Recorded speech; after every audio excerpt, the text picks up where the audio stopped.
Hi guys. All right. Anyone watching the replay, first of all, thank you very much. This is another elevating cancer conversation.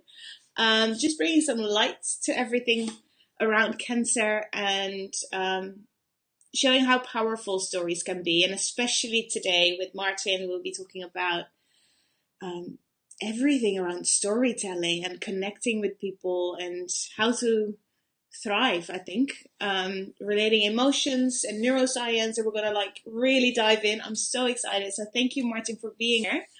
Um, yeah, Well, thank you very much for having me, Lisanne. It's a pleasure to be here and chat with you, everybody.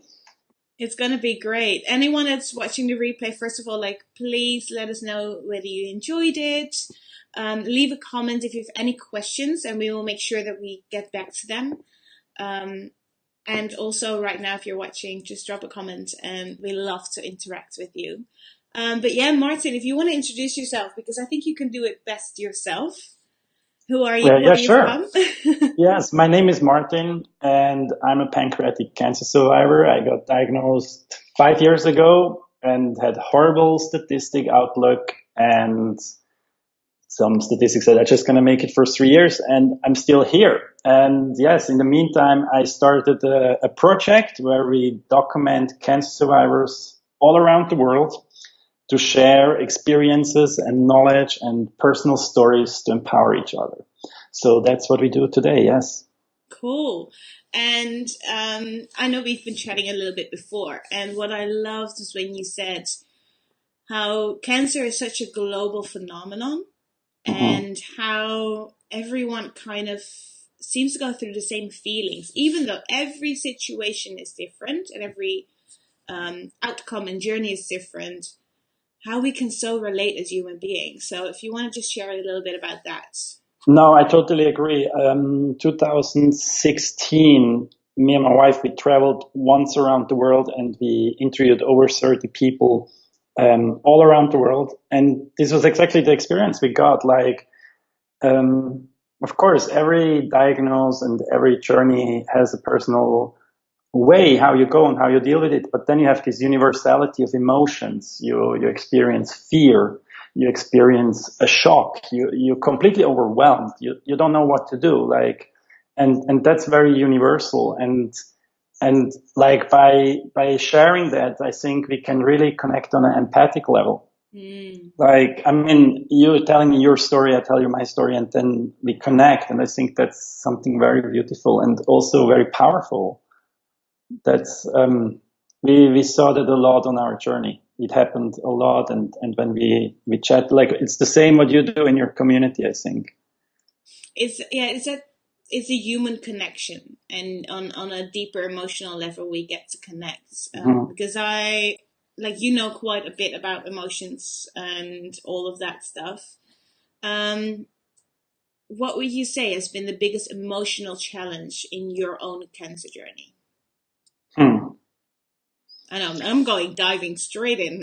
Yeah, that's good. No, I mean, of course, a journey has a lot of ups and downs. I think the biggest challenge definitely is that with the diagnosis, you're confronted with your own limitation of living. And Mm, you get confronted in a very like corporal way. You feel it. It's not like, I mean, we know it. We know life is not forever, but when the person tells you like, hey, you have cancer, it's like, oh, holy moly. Like, and then you have this feeling of overwhelming and fear, and to cope with that, I think it's one of the huge challenge for was for me, at least, like in the beginning, like, oh, what is that? yeah. Um, yeah, that's the beginning. In the long math, I think what's interesting that this fear comes back Mm, because, I mean, a lot of us, we have to make the control scans and yes. you have to go for checkups, and there is this term which I really like because it describes very well what it's about. We call it scanxiety. Yeah. Like, you always go into this tube and say, oh, please, please, please, and to learn to cope with that is very, very challenging, for many. Yeah, I saw a few videos of you from on YouTube, how you were talking about mastering your fear, Mm, and like this anxiety, because I know like it just keeps coming back. It's once you've had the news, you will mhm, always have that fear coming up from time to time, more so than when someone has never had cancer or mhm. experienced cancer. Um, how do you deal with that better and better? And what are some tools that you used? Well, I think the first thing we have to understand is like fear is something that we get conditioned in the brain. Like, let's make another example. Let's say public speaking. It's for a lot of people very like, oh, I cannot do that. And you do it for one time and you mess it up, and then you have these sweaty hands, and then every time you think of it, you have the same reaction. So your brain becomes programmed to the body memory of it. And what you can do is you can habituate your body by exposing yourself to slowly more and more situations that are related with public speaking. And by that you get used to it. So it's really a learning, not only that you understand in the brain, like, okay, I should not have fear. Yeah, okay, that's nice, but it doesn't help. No. So you really have to like live it in the body, and you have to get used to it. And it just takes time. It takes time, and you have to trust and go through it. Yes, and of course there are other ways you can like challenge yourself with similar body exposure. Like I love to climb because it's a situation here, and by doing it more and more, you learn in the body to cope with that. So I think that's very very helpful. Yeah, it's such a thing of building confidence in yourself that you will Yeah, get through. You will, exactly. like, the fear, you're experiencing the emotion, you're allowing it through, you're acknowledging it, and you also Yeah, know that it will pass again. exactly. Yeah, And every time you come out of the other side again, you're like, ah, managed to survive that. And every I'm time it here. becomes a tiny bit, not easier, because in the experience of fear, it stays the same experience, but Yes. you are able to distantiate yourself a little bit instead of Yeah. identifying with letting it overrule you.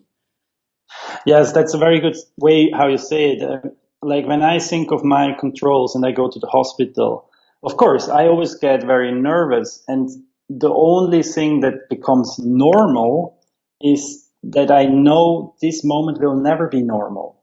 So I Mm, say, ah, yeah, that's this moment again. Of course, I'm nervous because yes, it's this moment again. So I getting used to that. It's like not an easy moment, and by that I can cope better with it. Yeah. definitely. Um, and I would love to go a little bit into as well the power of the mind, Hmm. because it is so important that we have a focus or a purpose, or that we kind of like train our mind as well in handling those emotions and all of that stuff. Because I know you have an amazing background in neuroscience and all of that stuff. What have you learned about your own mind and how it works? Because it's Yeah, one I thing mean, to study something. yes, I have a funny story because I did my PhD in stress and emotion, Yeah. and I learned everything, and I read all the books, and then I got cancer, and I say, yeah, okay, now I get the practical part. And it was so much different, like you can know the theory, but then when you're in it, it's a complete other game.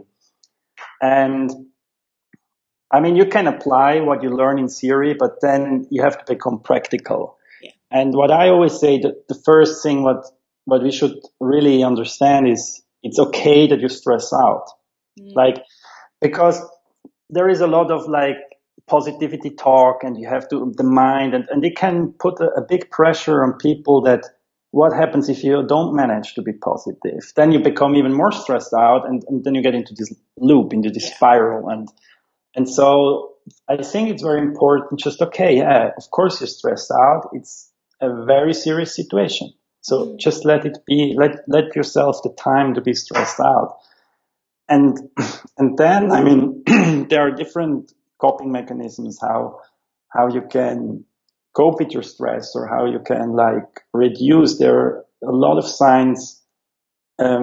What you can do. I always say it's important that you find what works for you. Yeah. Because I can tell you, hey, you should meditate because there is a lot of science on meditation. Maybe that's not the thing to do. Maybe for you, it's better to go for a walk in the forest, which is also science that it's really good. Or maybe it's better for you to write a diary and process like your stress and emotion in writing, which is also proven by science that it helps. So I think it's really important that everybody, because it's so personal. Mm. That's what I think. Like, Yeah, and it's like I always talk about that as well. It's like every individual is different. We are not statistics, and you and so many people are living proof that we are humans and we're not statistics, and that we all have our own way of processing things. But it's trying things out and then seeing what works for you, and really staying open minded, I think, as well to mhm, possibilities. Because as soon mhm, as we get stuck in whether it's our fear or stress or it has to be a certain way, you mhm, leave out all the other possibilities and maybe opportunities to go mhm, through it in a softer way or to find a bit more healing or a different mhm, perspective. And it's so right, like finding out what works for you, and it's just being open to trying different things. mhm. And I think what also can help, and that's one part why we do our project, is to listen to other people who went through the same thing you have to go through. And what you will realize is there are many different recipes, and you have to just choose like which meal or which menu you like the most, Yeah. which fits for you. And by watching at other people, you can get a change of perspective, or you can get an inspiration, or you can get hope, and maybe you also find things that you don't agree with, and that's okay. Like, but you will have a wider view on like on the possibilities. Um, and another thing, what I also always say is like, I mean, if you break your leg, you go to the doctor. If you break your car, you go to the mechanics. And if you break your heart, I mean, or your emotion, I think you should also get some professional help. And we should not be, how should I say? It seems like we are ashamed about that Yeah. step to, and it's, in my opinion, it's counterproductive because coaches and therapists, and so they have so much experience helping you to see better what you're going through, to unfold the knot. And for me, I mean, I made many sessions and it was so revealing for me. It was like, wow. So it was really, really good. Yeah, I mean, I'm a coach myself, and I would never go without a coach anymore. Like, I'm coaching, but I'll always have someone coaching. I luckily have been brought up from in a family where it was very normal to be working on yourself and to have support. Mm-hmm. And I know so many people like it is. There's a like you say, there's a bit of a shame around it, Mm-hmm. and if you don't know what to do, within business, you Mm-hmm. find someone to help you with that. And if, like you say, if you don't know what you do with your body or to train, you go and find a personal trainer. Mm-hmm. And it's luckily the coaching, it's getting more and more normal. Mm-hmm. Um, and Yeah, because I it's think such a help, relief I, as I well. think I think it's like you have to learn to be a patient. You're like thrown into the cold water, and you never signed up for this whole thing, and you don't want it. I mean, it's like no, no, no. But then you have to learn to cope with it. And like with anything you want to learn in life, you can get the information you need. You can read books, you can watch films, you can talk with people who went through, you can talk with professionals who train people on that, and it will help you. It will help you to understand better what you're going through, and it will help you better to find like what you need, because you don't know at the moment. Like you're just overwhelmed. Definitely. And how, I'm thinking like the word that comes up for me is surrender as well. Hmm. Um, is that something, because I know you were really like focused and you started like you put your running shoes on as soon as you had something in your mind of goals that you wanted to achieve. And how do you find a balance between surrendering to, like whatever happens and things that we can't control, and then Hmm. also staying very focused and like the power of the mind and having a purpose. How do you Mhm. navigate through that? Mm. Yeah, it's a very good question. I mean, in my journey, I put the running shoes on when I had my first round of treatment. And I was probably also a bit naive then and just say, yeah, I'm going to make it and like I'm going to show it. And then once the cancer came back, I was like more crashed. Mm. And that was for me a moment of surrender where I realized run a triathlon and still my body is not fit enough to cope with it. And I felt like also betrayed from my body somehow. And because, hey, I was training and I was fit and it still is not healthy. And I think this is also a maturation process that Mm. you slowly come to the conclusion that there are probably things you cannot, maybe you're not going to have this insight in the first week or in the first year. Maybe you have. I mean, it Everyone's different. depends. But for me, it was really a process. It was not like from today to tomorrow. And today I'm much more in peace with it because somehow I just learned to accept it. Yeah. Mm-hmm. And, No, go ahead. and I mean, acceptance, that was also on our travel. It was popping up like on so many interviews. Like I remember in Malaysia, we interviewed a lady. She was 87 years old and she had 5 different types of cancers. Oh wow. And I was like, oh my God. And I asked her like, hey, what's the secret sauce? She was like just smiling at me and say, you just have to accept because Mm. if you don't accept, you will lose so much energy and it will put up so much like a restriction on stuff that you should like use for healing. Yeah. And this surrendering for her was like very empowering Mm. because she was a Buddhist, Yeah. and so she said, "Look, this life. I mean, it's not up to me. It's like it will come and it will go. It's like this cycle." And the funny thing is, the next day we interviewed. This was in Malaysia. We interviewed a Muslim woman, and she was saying exactly the same. Yeah. She was like saying, "It's not my breast. It's not my body. It's like Allah gave it to me, and Allah will take it away." Mm. And I found it really, really beautiful. It was like for me, like, oh wow, like really touching. Yeah.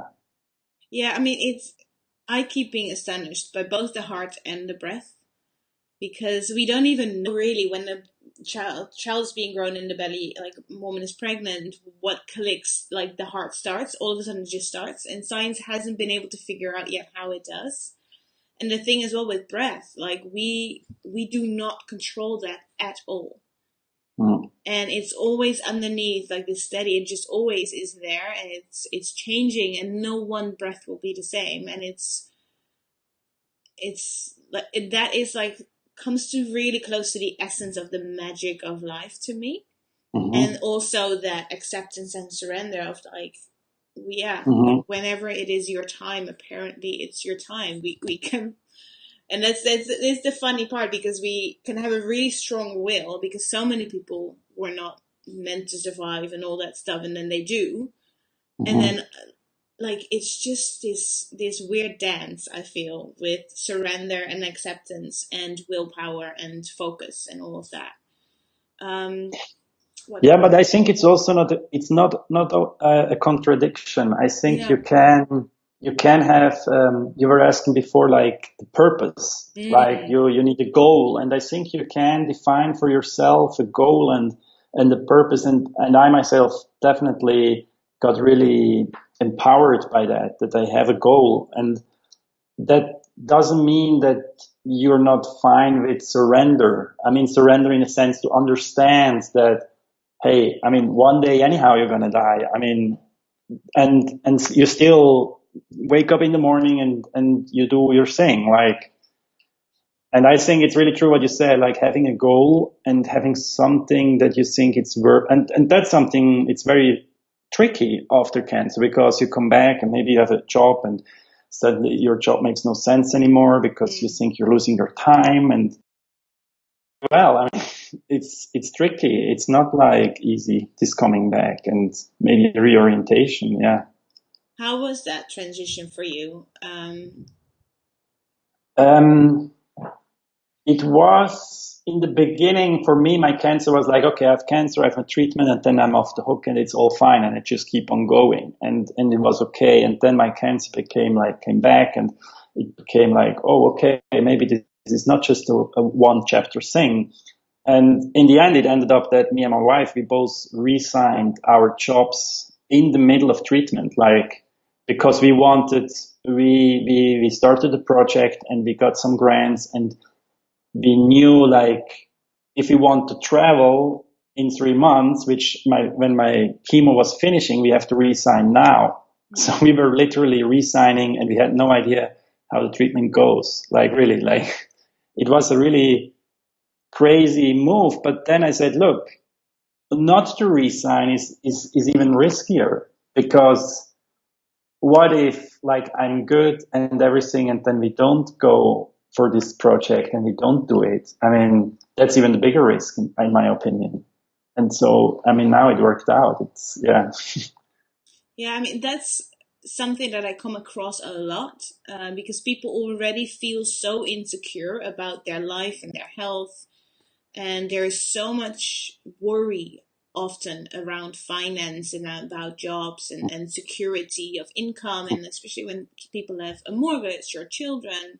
Mhm. Um, I don't know if you've come across that around the world from the stories or Oh, yeah. you, yeah. And I mean, you have huge differences on the world, and I don't know like who is watching from which part of the world here. And I am based in Switzerland, and we have a very good healthcare system. And once you're in other countries, already in the States, it's more tricky, Mm, depending like which who is in having the presidential lead.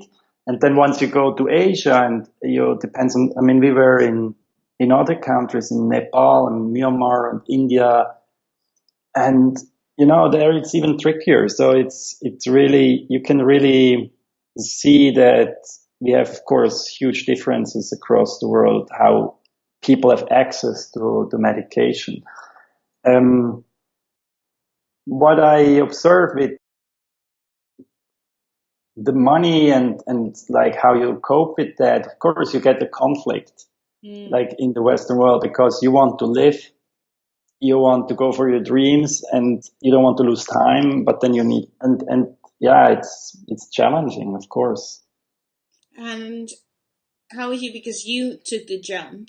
Um, was that a bit of like a no-brainer because this project was so like pulling you, or Yes. was it still a very scary move?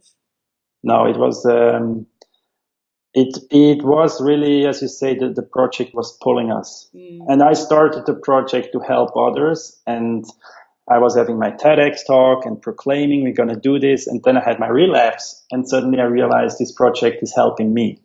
Yeah. And now I'm giving it back because now we publish and now it's coming back. But for me, it was really a pulling moment. Like I have to do that. Yeah. Would you say your whole attitude to life, in what way is that different from before cancer, then the first time you had cancer, and then after the second time? What has been the biggest shift in your attitude to life? Mm. I think the biggest shift is my relation to time Mm, and to appreciate time and like choosing my time wisely and like consciously yeah. how I want to spend my time. That I think is the biggest shift. Um, like yeah, once you have another horizon of life expectancy, or you get like shaken up, and so for me this was really a big shift that I appreciate much more the time I have, and try to really take that, and yeah, how I use that. That's probably the biggest shift. And practically, how do you do that? Like, how do you really stay on top of your own self care? Because I think it's a lot about like self care and setting your boundaries. And I Mm-hmm. know a lot of people find it hard to set their boundaries towards loved ones or work or like things that were normal maybe before, and now they might feel like a need to shift things or like be more conscious about what they do. Mm-hmm. How do you practically like practice that, staying Hmm. conscious and taking charge? Yeah, I mean, in my case, I realized that I had activities or social interactions which I enjoyed, but had not the same priority than other stuff. And I was just somehow I got more confidence to realize, hey, I have to be honest with myself, and then also just express that, or like make time for stuff, or I make consciously time for training, and I don't consider training and going and do some sport it's not my free time. It's not my hobby. I take it as a part of like what my life is about, Mm. and that I mean, we many people work 7, 8 hours a day and 5 or 6 days a week, and then you tell them, well, I train 4 or 5 days a week, and say, are you crazy? And then, yeah, but you work so much a week. I mean, what is more important, like at the end of life, like your health or your career? And it's interesting, like this is also a shift that I just realized this is more important for me. Yeah. And it's more important that I can have an hour or so per day or two to dedicate to my body. And it's not my hobby. That's like very important to understand. It's not a hobby to take care of yourself. No, At least, this is so yeah, powerful. it's not for me. Yeah, It is very much like it's not something you just leisurely do. Like, oh yeah, yeah, today I feel like it has to become a priority because like our bodies are our home, and if we don't have our body, like if there's one time where you learn that, it's through care, yeah. and then it's building the confidence to stand for that and take responsibility for your own health and really set the boundaries.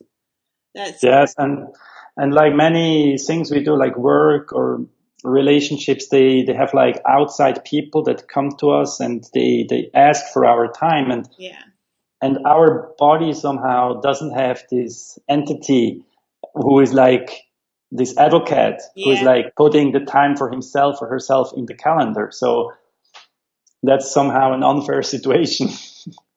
I know. Like, yeah, It gets undersnowed so easily. yes, yeah, exactly. Yeah, very true. Yeah. Um, I'm just looking at what has been the one common thing that was like a surprise to you or like something maybe unexpected around all the stories that you've heard from like you've heard so many, I think, from all Mhm. around the world. What's been something like very interesting and surprising for you? Uh, yeah, I mean, they have been a lot of like really touching and surprising stories. When for me to pick one, Yeah. of course. But what is really something that touched me the most is when people started to talk about the hidden part of the journey. And not only about, you have to run a marathon and you're going to be strong and think positive, and this obvious, like, very prestige kind of image of a survivorship. Which is Like for very me, portrayed in the media. yeah. And for me, the most touching part is when people really opened up and shared like that it's like really human, like really the struggling part, and the part like when it's really becoming like, oh, okay, it's not just everything is fun. And I connected very much with that because I could see myself in it. And often in the media and in social media, everything is survivorship is great and good, but that's not. No. And yeah, that was like for me a surprise in a way because it popped up everywhere. Like after a while, it didn't matter on the country or religion or socioeconomical background. Like this stuff just came up. Yeah. And I think it's in the end, I actually had a whole conversation about it yesterday around how we connect with people when they're really opening up vulnerably. Mm-hmm. And it really invited me to show a part of my story and really just show up raw and authentically and being like, like it sucks sometimes. And Mm-hmm. there is a lot of pain and there is a lot of things that you need to work through. And yes, we work through them. And yes, Mm-hmm. we become stronger. And it is also very messy sometimes and it is a challenge. And but that's where we connect when it's all not just like, oh yeah, like you say, we're going to Yeah. run a marathon. Yeah. Sometimes the getting out of bed is already an accomplishment. And Yeah. I really, really love hearing the stories when it's like just real, Yes. you know? And you connect with it because it's authentic and it's not Yeah. just a show. It's like, and I think you connect with it because then you can also see yourself in it and like, yeah, okay, like, oh, you too, okay, yeah. So In the end, we're all like human, yeah, and like you say, we go through so much of the same. I wanted to go to one last thing before we close yeah, off, and go back to what you were saying about your body and how you felt disappointed because you were taking such good care of yourself and you were training and doing all the good stuff. And then you kind of like lose that maybe trust. I don't know. mhm. That's what I hear often with people, at least. How do you restore that relationship? It took some time. Yeah. It was like after my first relapse, I was really down for a long time. At first, I didn't know why, and then I talked through it and with my therapist, and I came to the conclusion, yeah, it was this losing of trust. Mm. And she said a very interesting comment. She said, yeah, but you don't know where you would be without the training. Mm. And that was very interesting because I just saw the relapse but she saw, hey, it's just one little relapse, you know? And that somehow made me a click because I mean, today I, I had a life expectancy of 3 years and I got cancer 5 years ago. So is this with the training or not? And so like, okay, maybe my training is just helping me to stabilize the whole thing. Mm. And I get somehow the trust back through this command really helped me. Yeah.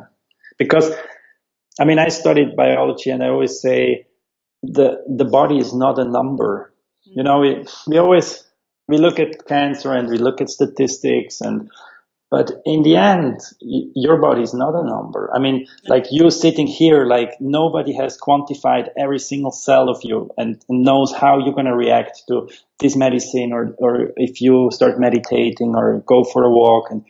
And so this helped me a lot. Like always, hey, my body is very special, Mm. really, because it's It is. very unique. It's very unique. And so it, somehow I found the connection back with it. Yeah.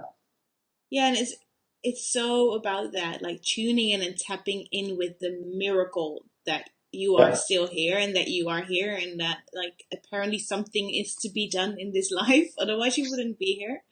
Yeah. And it's I always say like really tap in and start listening to your body because you know it best. You've been living in that thing your whole life and doctors and everyone is trying to give you maybe advice or suggestions and that's all good and well and in the end it needs to resonate with you and it needs to feel good and align with your how many ever trillion cells that you have and that magic combination of you that you are. That's so yeah, that's powerful. And sometimes it's just a flip in perspective, isn't it? Just like Yeah. Yes. yeah, And sometimes it helps if like somebody from outside can give you a little hint, yeah, like, maybe if you want to look there, yeah. yeah, That's so exactly. powerful. um well, thank you so much for this. It's been incredible. Well, thank you. It was really a pleasure to talk with you and share this. And just one last gift. one as gift question. What would you say has been the biggest gift throughout this journey of what you learned about life, about yourself? Um, the biggest gifts. I think the biggest gift was that I came much closer with my friends and my surroundings, and like realizing that I'm not alone. Um, or, I mean, we had to go through so much, and it brought us together. Because I saw not only a shift in myself, like how I see life, but also in them, Mm. and that was really beautiful. Yeah. Yeah, we do really impact our environment by the way that we show up and by the way like our own journey, and everyone just impacts, and that's really powerful. Yeah, Yeah, I think so too. thank you. Well, thank you for sharing Yeah, well, thank you so everything. much. And it's online. It's mysurvivalstory.com, right? It's mysurvivalstory.org. .org. Cool. Yes. And if somebody wants to share a story, you can use the same hashtag on Instagram. There we are very active. Like just, Yeah. yeah. And I'm really looking forward to your big launch happening and all the juice Yes. coming very soon.